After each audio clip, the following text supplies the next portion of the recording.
sa bawat isa. Magandang umaga rin naman. Sa kagalakan sa Panginoon na tayo po ay naririto ngayon sa lugar po ng Tagaytay, sa napakalamig na lugar. Ayan po, dumadampi sa amin pong mga balahibo at sa amin pong mga buhok ang malamig na simoy ng hangin dito po sa lugar po ng Tagaytay, Villa Sofia. Ano po? Kaya naman sa kabila ng malamig ang panahon, mainit naman ang pagmamahal ni Lord sa atin. Amen. Amen. Kaya dapat mainit din po ang ating po pagmamahal kay Lord. Amen. Amen.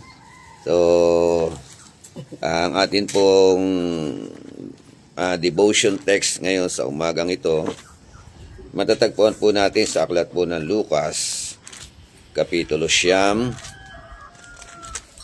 talatang 23, taas ko na yung basa, talatang 22 hanggang sumusunod na mga talata.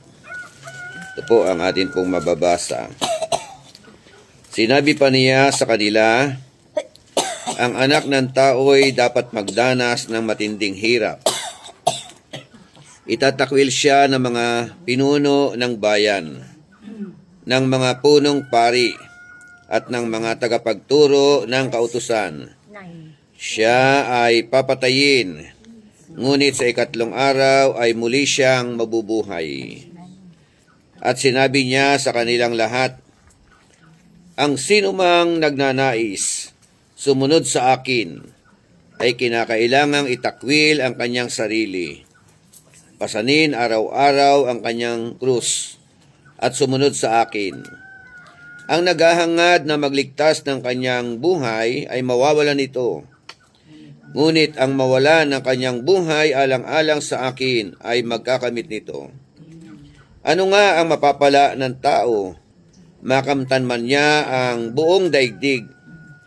Kung mapapahamak naman at mawawala ang kanyang buhay. Kapag ako at ang aking mga salita ay kakahiya ni numan, ikakahiya rin siya ng anak ng tao pagparito niya. Nataglay ang kanyang kapangyarihan o karangalan ng Ama at ng mga banal ng hell. Sinasabi ko sa inyo, ang totoo, may ilan sa inyo ritong hindi mamamatay hanggat hindi nila nakikita ang kaharian ng Diyos. Ang Diyos po ang siyang magpala ng kanya po mga salita. Tutukan po natin yung sinasabi po sa talatang 36 at 35 na sabi nga po rito, ano nga ang mapapala ng tao? Makamtan man niya ang buong daigdig kung mapapahamak naman at mawawala ang kanyang buhay. So, purihin ang Panginoon sa umaga pong ito. Ito po ay pangungusap na ating Panginoon Jesucristo, paniyaya sa pagiging tunay na alagad ng ating pong Panginoon. Mga palatandaan. Kaya, sabi niya diyan, ang sino mang ibig sumunod sa akin, limutin niya ang kanyang sarili. No? Denying yourself. At pasanin ang krus araw-araw at sumunod sa atin pong Panginoon Jesucristo. Paniyaya ng ating Panginoon sa kanyang mga disipulo. At ang kasunod noon, kasi nga po, marami po mga tao ang hirap na talagang isurrender ang kanilang mga balakid sa buhay. Ano po? Kaya napakahalaga na makita po natin yung kahalagahan ng pagsunod sa Panginoon. Kahalagahan ng pagbibigay ng buhay sa Panginoon. Kahalagahan ng pagsurrender ng atin pong mga sarili sa harapan ng ating Panginoon Diyos. Kasi po ang unang-unang hadlang sa pagsunod sa Panginoon, alam niyo po ba, yung mga bagay ng mundo na ito, kayamanan sa mundong ito. Hindi masama ang maging mayaman, pero marami pong mga kahit Kristiyano, no? Hindi po nakakatutok ng pagsunod sa Panginoon dahil po sa mga kayamanan o talagang pagkamal ng kayamanan. Kaya isang napakalaking bagay. Dagdag natin ang sinasabi sa unang Timoteo, Kapitulo 6, talatang 9, na ito po ang atin pong mababasa. 1 Timothy chapter 6, verse 9 hanggang 10. Ito po ang sinasabi.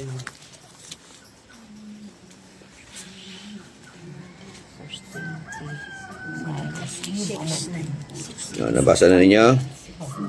Timoteo 1, versikulo 9. Hanggang Ang mga 10. nagnanasang yumaman ay nanguhulog sa tukso at nasisilo sa bitag ng masama at ang mga hangad ay ang hangarin ay nagtutulak sa kanila sa kamatayan at kapahamakan. Verse 10. Hanggang 10. Sapagkat ang pag-ibig sa lapi ay ugat sa lahat ng kasamaan. Dahil sa paghahangad na yumaman, may mga taong nalalayo sa pananampalataya at nasasadlak sa maraming kapighatian. Hindi po masama ang kayamanan. Pero ang masama po, yung nagiging Panginoon natin ang kayamanan o ang pera. Bakit at kailan po nagiging Panginoon ang pera? Kapag ka ang pera na po ang atin pong laging iniisip. No? Kapag ka ang lagi na lang natin iniisip ay magtrabaho, maghanap buhay, to the point na hindi na po tayo makapaglingkod sa Panginoon. Ito po, nais ng Panginoon na maging masagana buhay natin, pero wag naman po natin iwawaglit ang Diyos sa buhay po natin, ano? Mag-isa lahat ng aabutin ng aral po na ito. Kaya nga sabi roon, ang nagnanasang yumaman ay nahuhulog sa tukso at nasisilo sa bitag ng masasama at mga hangal na hangarin na nagtutulak sa kanya o sa kanila sa kamatayan at kapahamakan. O yan po ang isa sa sinasabi rito, no? Hindi masama ang yumaman, ano? Pero yun nga, inuulit ko, no? Na wag po nating isipin na dito lang tayo sa mundo po na ito. Actually, ang tunay na kayamanan po natin ay walang iba, kundi ang atin pong mga pamana na inihanda ng Diyos sa atin doon sa kalangitan. Di ba dito maganda na itong lugar na ito, no? Parang feeling natin mga mayayaman tayo, di ba? Picture tayo dyan sa mga kwadro na yan, sa mga Sister Emma, parang Donya, di ba? Pero yung prepare ni Lord doon sa langit na yaman, wala sa kalingkingan itong lugar na ito. Ano po? Okay, so gusto ko lang pong basahin yung pong lathalain na naririto. Meron din po itong talata na ito sa aklat ng Marcos, Kapitulo 8, talatang 36. Ito po ang atin pong mababasa. Sabi roon, ano nga ang mapapala ng isang tao, makamtan man niya ang buong daigdig, kung ang katumbas naman ito'y ang kanyang buhay. Kaya nawa umabot din ang aral na ito sa mga mayayaman dyan sa Malacanang, yung mga mayayaman at mga bilyonaryo at mga trilyonaryo dyan doon po sa Senado, sa Congress, no po, o sa DPWH. No? Yan po ay isang paalala sa bawat sa po sa atin. Sabi po, nanay, sana mayaman tayo. Sabi po ng bata. Aba, nangarap ang anak ko. Bakit? Tanong ng nanay. Habang nananahi yung nanay, kasi kung mayaman tayo, wala na po tayong problema. Yun ang pananaw ng bata, no? Pag mayaman, wala nang problema.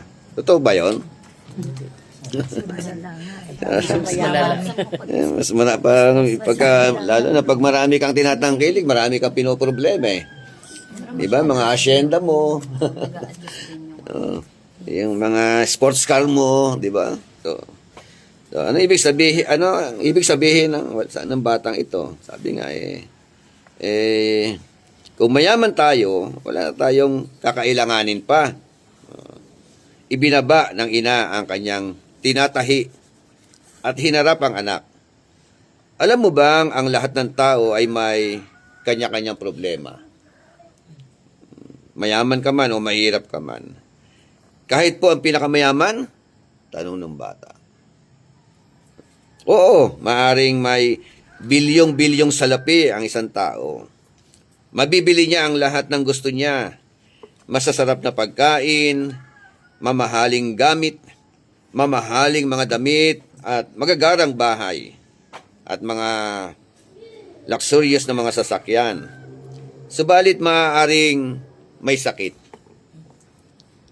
At kahit sobra-sobra ang salapi sa pambili ng gamot o pagpapagamot, kung hindi matutuklasan ng mga manggagamot ang kanyang sakit, wala pa rin. Kamusta na kaya si Chris Aquino? Di ba? Payat na daw po. Hindi natin alam kung ano na ang kasalukuyang sitwasyon niya. Pero iba yung sakit niya, no? Talagang kung saan na napunta ng Amerika, mga dalubhas ang mga doktor. Hopefully, no, biyayaan pa rin ng Panginoon na siya'y gumaling. Hanggat buhay may pag-asa. So, may nalalaman pa nga kami pagkat nagkukumpuni ng sasakyan ng isang milyonaryo ang aking ama. Ang kanilang kusinero ay galing pa sa Paris. Biro mo yun, ano? Yung kusinero, sobrang yaman ito, yung taga Paris. Nakahain ang masasarap na luto dito. Subalit siya, ang kanyang kinakain ay crackers. Biro mo, no? Cracker lang ang kanyang kakainin. Hindi niya matikman yung mga pagkain na niluluto ng kusinero na galing sa Paris. Pagkat masama para sa kanya. Bawal para sa kanya. Di ba problema yun? Nasa harap mo, subalit hindi mo makain. Tama ba? Opo. Mayroon naman ang kailangan ay kaaliwan. Mga may depresyon, di ba? Mga anxiety. Anxiety sana, no? Kung nasa kay Lord ka. Iba yung anxiety, tsaka anxiety. Yeah. So, tulad ng mga may sakit o namatayan, namumuhay na mag-isa. Mayroon naman ang kailangan ay encouragement. Hindi naman yung katabi mo, nangangailangan mo ba ng encouragement? Diba? Discouraged na ba kayo? Kasi yung mga discouraged, yung mga diskorahe, no, encouragement ang kailangan. At ang makakapag-encourage diyan yung mga talaga mga Kristiyano na punong-puno ng pag-asa. Amen. Meron mga tao mahihina ang loob. Parang ayaw sumubok sa isang mga assignment, parang natatakot sila. Takot na mag-apply sa trabaho. Iniisip kaagad na hindi siya matatanggap. Kinukuha rin ng kanyang kapatid sa abroad. Takot pumunta sa embassy. Baka raw siya tanungin nang hindi niya masasagot. Mga yun. Mayroon namang nangangailangan ng payo. Laging inaakala na maaaring hindi tama ang kanyang gagawin o ang gagawing pagpapasya. Mayroon namang nangangailangan ng pangunawa. Ano po yun? Tanong ng anak. Yung hindi siya maunawaan kahit na ng sarili niyang kaanak. Sino yung hindi siya maunawaan? May mga taong ganyan na mahirap intindihin. Okay, may mga tao ba na pag nagsalita nonsense? Meron po. Meron. Sino? Yan ituro Wala kayo magturo. basta meron. Wala nang magandang turuan, Kasi meron talaga gano'n pag nagsalita nonsense,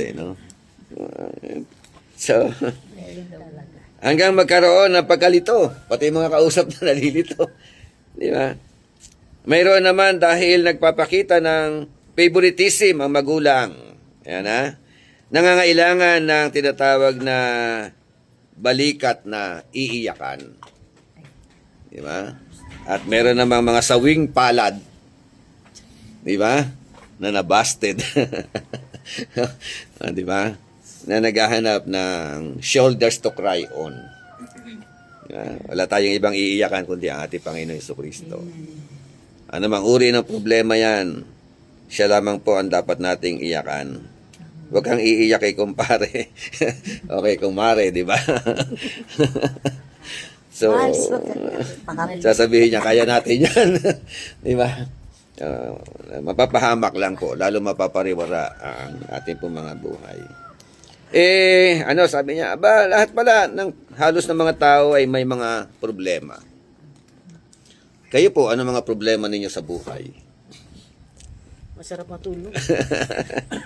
Problema matulog. Hindi nakatulog ng buong magdamag. Hindi ko alam, ano kaya mga pinag-iisip, sabi, may kanya-kanya tayong problema.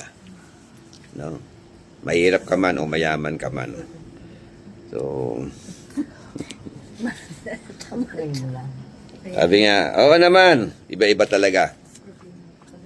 Nga lamang ang pangangailangan. Subalit, alam mo bang lalong merong malaking pangangailangan ng mga tao na wala sa Panginoon? Teka po, sabi niya, isipin ko. Sa marami na ninyong sinabi, tila marami ang pangangailangan ng mga tao. O anak. Pero ano ang higit na pangangailangan ng tao? Ito po yung general. Sabi ng bata, hindi ko po alam. Ano po yon? Ito ay ang pangangailangan ng tao. Lalo na ng mga nasa Malacanang at nasa DPWH, nasa ombudsman, nasa sangay ng ating pong gobyerno, ang malaking pangangailangan po natin ay ang ating pagkakaroon ng ating sariling tagapagligtas. At ang tagapagligtas na yan ay walang iba kundi ang atin pong Panginoong Hesukristo. Uulitin ko ang talata. Ano nga ang mapapala ng isang tao? Makamtan man niya ang bilyong-bilyong salapi, trilyon-trilyon na salapi, kayamanan sa buong mundo. Ikaw na ang maging pinakamayaman kung mapapahamak naman ang iyong kaluluwa doon sa impyerno. Yan po ang isang napakasakit na katotohanan. Hindi ka kayang dalhin ang iyong kayamanan doon sa langit. At pwede mo po magamit ang iyong kayamanan hanggat buhay ka para magdala ng mga kaluluwa doon sa langit. So, anong gusto mo? Mayamang-mayaman ka nga. Mabibili mo ang lahat ng gusto mo. Isipin mo na ang anumang bagay na gusto mo. Mabibili mo yon. Pero pag ikaw naman ay namatay, sa impyerno ang diretsyo ng iyong kaluluwa. Di ba napakasakit noon? Pero, sabi nga, pag ikaw naman ay namatay, mayaman na wala sa Panginoon, sabi ng bata, hindi naman ganoon. Hindi ko naman ibig sabihin na kapag, o ng nanay, na kapag mayaman ang tao ay sa impyerno na ang tuloy. Tama ba? Inulit ko, Hindi naman ibig sabihin lahat ng mayaman papunta na ng impyerno. Actually, sabi nga ng Bible, mas madali pang pumasok ang kamelyo sa butas ng karayom kaysa sa pumasok ang mayaman sa kaharian ng langit. Pero may kasunod po yun. Sa kabila ng kaimposiblihan, meron pong sinasabi doon, but with God, all things are possible. Mayaman ka, may Diyos ka, posible na ikaw ay mapunta ng langit. Mahirap ka, wala kang Diyos, impyerno ka pa rin. Kaya hindi po batayan ang pagiging mahirap para mapunta ng langit. Kaya ang susi lang talaga para mapunta ng langit, mayaman ka man o mahirap ka man, ay walang iba kundi magkaroon tayo ng tagapagligtas sa katauhan o sa pamamagitan po ng ating Panginoong Jesucristo. Amen? Amen. So, naalala ba ninyo ang talinghaga o talinghagang binanggit ni Jesus tungkol sa isang mayaman? Ang iniisip niya ay kailangan ay kung paano pa palalakihin ang kamalig dahil kulang at kulang pa sa dami ng kanyang kayamanan. Bayong-bayong na pera. Mali-mali ang pera. Pero malungkot ang buhay. Di po ba? Mayroon naman mahirap at ang laging nasa isip, pangangailangan. Kumita, kumita, at kumita pa. Mayroon namang asawang iniwan ng kanyang asawa. Para sa kanya, hindi raw niya kayang mabuhay na wala ang asawa. Wala siyang nasa isip na kailangan maliban sa panunumbalik ng kanyang asawa.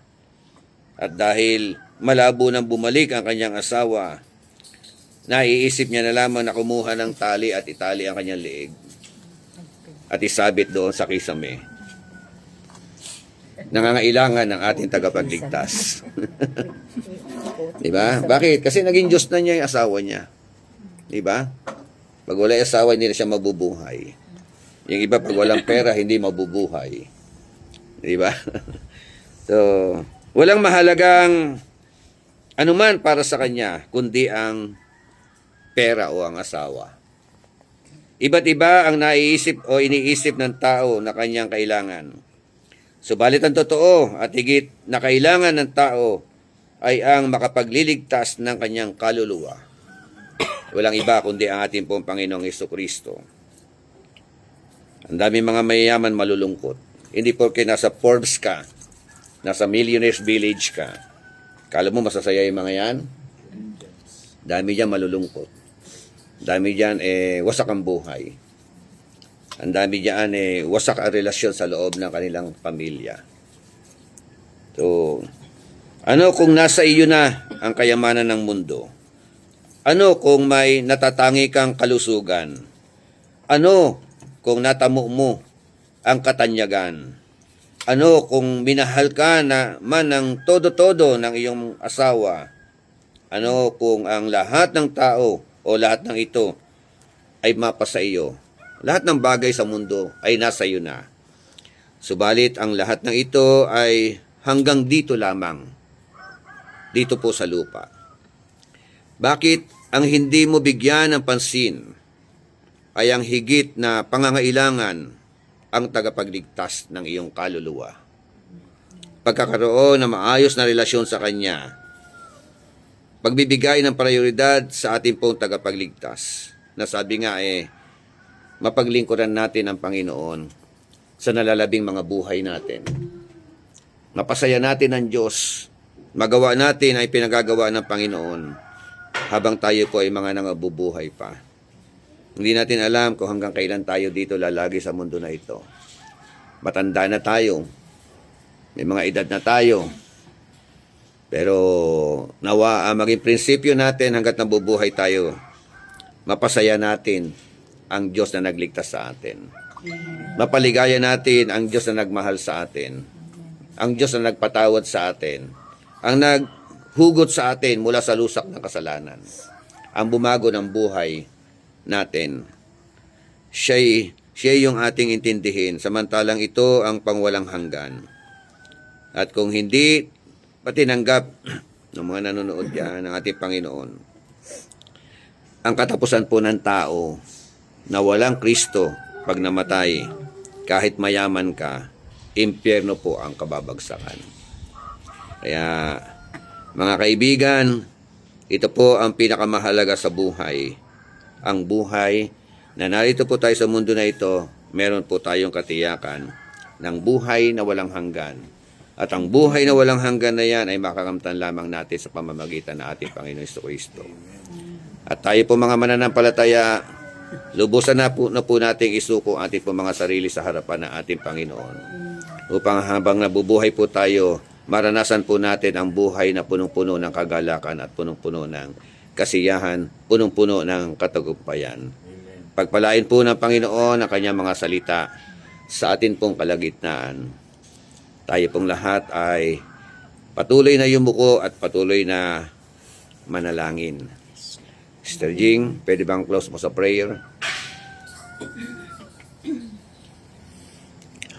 O Diyos na makapangyarihan sa lahat, Diyos po kami, Panginoon, na pupuri at nagpapasalamat sa Yes, oras Lord. na ito. Thank you so much for the reminder. Ang kadakilaan at ang makapangyarihang pangalan sa aming buhay, maging sa bawat namin ginagawa, Panginoon. At marapat na ikaw ay pasalamatan sapagkat bawat araw, Panginoon, panibagong oportunidad ang pinagkakaloob mo sa amin. Yes, Panginoon. Lord. It's Hallelujah. our privilege, O God, na kami, Panginoon, na binibigyan mo ng pagkakataon na mag-gather ng isang gawain na katulad nito upang, O Diyos, mag-aral at matuto sa iyong salita. Salamat, Panginoon, sa ibinaba mong mensahe sa umagang ito, Panginoon. Na tulad nga, Panginoon, na mensahe mo sa amin sa umagang ito na deny ourselves, O God, kung nais namin, Panginoon. Sumunod sa iyo, maglingkod sa Yes, iyo. Lord. Hallelujah. Kalimutan namin ang aming mga sarili, Panginoon. Pagkos hanapin namin ang kaluwalhatian mo, Panginoon. Ang iyong salita sa umagang ito ay patunay lamang na we can do nothing, Panginoon, kung kami ay malayo sa iyo, kung kami ay nagdi-disobey sa iyo, kung Panginoon, kami ay lalabag sa iyo, Panginoon. Salamat, Panginoon, sa iyong salita. Nawa, Yes, Panginoon, Lord. ang ibinaba mong mensahe sa umagang ito ay magkalma ito, Panginoon, sa aming puso, sa aming isip, Panginoon, bawat sandali, ano man ang mga naisip namin sa mundong ito ay walang kabuluhan, Panginoon, kung kami ay malayo sa iyo. Nawa, Panginoon, lagi mo ipaalala sa amin, Panginoon, ang salita mong ito, Panginoon, sa amin, O God. Hallelujah. Salamat, O Diyos. Walang hanggang pasasalamat na niloob mo sa umagang ito ang mensahe mong ito, Panginoon. At sa pagkakataong ito, Panginoon, lubos po kami nagpapasalamat sa pagkakataon na kami ginather mo, Panginoon, sa isang ganitong gawain, Panginoon. Nawa, O Diyos, simula kahapon hanggang sa araw na ito, Panginoon, kung paano mo kami sinamahan, Yes, paano mo Lord. binigyan ng bawat isa sa amin ng karunungan, kaalaman, Panginoon. Nawa, O Diyos, ilagay mo ito sa pinakamatabang bahagi ng aming puso, Panginoon. Glory to God. Upang, Panginoon, anuman ang mga layunin mo, mga plano mo sa aming buhay, plano mo sa iglesia ng Agape, Panginoon. Yes, O God. Tunay nga Hallelujah. lakaran namin ito. Gawin namin tungtungan ng aming pananampalataya at pananalig sa iyo, O God. Panginoon, huwag namin sayangin ang pagkakataon na ito, na binuksan mo ang aming mga puso, na nilagyan mo kami ng karunungan sa pagpaplano ng bawat gawain mo. Opo. Sa kaluluwalhati ng iyong mga gawain, Panginoon. Sa kaluluwalhati ng iyong pangalan, Panginoon. Huwag naman nawa ito masayang, Panginoon. Gawin ito at hakbangan namin ito, Panginoon, sa buong isang taon, O God. Yes. Panginoon, salamat. Salamat, walang hanggang pasasalamat. Declare the Sapagkat, victory. Panginoon, ang bawat ginagawa namin, alam Year namin 2026, pagkakataon na O God. pinagkakaloob mo sa amin at pinagkakatiwala mo. Prosperous, Ang bawat isa, Panginoon, ay patuloy mo abundant life, ingatan. O God. Sa aming Full of strength, O pagtatapos sa araw na ito, Panginoon, Hallelujah. patuloy pa rin namin hinihingi ang iyong guidance, Anointing, Panginoon. O God. Ang iyong protection, Panginoon. Glory Sa aming to your pag-uwi, name, sa aming O mga God. tahanan, Panginoon. Nawa, O Diyos, kung paano mo kami binigyan ng kaligtasan at kapayapaan, ganun mo rin po kami ihahatid sa aming mga tahanan, Panginoon. Yes. Nawa, Panginoon, Amen. kuskusin mo kami ng iyong kapayapaan. Tulad nga, Panginoon, ang sinabi mo, Panginoon, sa iyong salita, na ang kapayapaan mo ay iniiwan mo sa amin. Nawa, Panginoon, ma-enjoy namin, Panginoon, ang kapayapaang ito. Yakapin namin ang kapayapaang ito, Panginoon. At patuloy kami lumakad sa iyo. Patuloy kami tumingin sa kaluwalhatian mo. Patuloy kami mag-obey, Panginoon, sa kalooban mo, Panginoon. Turuan mo kami lagi mag-humble sa iyo, Panginoon. Turuan mo kami, Panginoon, lagi sumunod sa iyo, Panginoon. Naisipin namin, Panginoon, kung ano ang mga nais mo sa aming buhay. Sapagkat alam namin, O Diyos, para iyon sa bubuti namin, O God. Salamat, Panginoon. Salamat sa buhay ng iyong lingkod na palagi mong binibigyan ng karunungan, Panginoon. Binibigyan mo, Panginoon, ng kalakasan na i-lead kami, Panginoon, sa kung saan na nararapat at patungo sa iyo, Panginoon. Patuloy mo siyang ingatan. Patuloy mong bigyan si Bishop ng karunungan, katalinuhan. Lagi mo langisan ang kanyang mga labi na ang bawat lumabas sa kanyang mga labi, Panginoon, ay tunay niyang ikaw ang makapapulihan, Panginoon. Ikaw ang maluwalhati. At sa lahat ng iyong mga anak na naririto, Panginoon, patuloy mo kaming bigkisin ng iyong pag-ibig, bigkisin ng iyong kapayapaan, bigkisin ng paglilingkod sa iyo, Panginoon. Maging isa kami ng layunin, Panginoon. Ang layunin na ikaw ay mapaglingkuran, Panginoon. Salamat, O Diyos. Walang hanggang pasasalamat. Hindi mababayaran ng kahit anuman, Panginoon, ang sandaling ibinigay mo sa amin, Panginoon, sa oras na ito. Yes. Salamat, O Diyos. Puspusin mo ang aming mga puso na kaligayahan at kagalakan, Panginoon. At maalala namin sa bawat sandali ang bawat mensahe mo, Panginoon, sa amin, O God. Salamat, O Diyos. Sa iyo namin tinataas ang aming mga kamay sapagkat nararapat namin itong gawin, O God. Ikaw ang Diyos na dakilang banal. Kaya't ang lahat ng ito, O Diyos, sa iyo lamang namin binabalik. Sa iyo lang namin ipinagkakatiwala. Salamat, Panginoon. Sa iyo ang lahat ng kapurihan. Sa iyo ang lahat ng kaluwalhatian. Sa iyo ang lahat ng pasasalamat. Sa pangalan ng iyong anak na si Jesus. Amen. Amen. God bless po. Good morning po. Good morning. Good morning, Villa Sofia.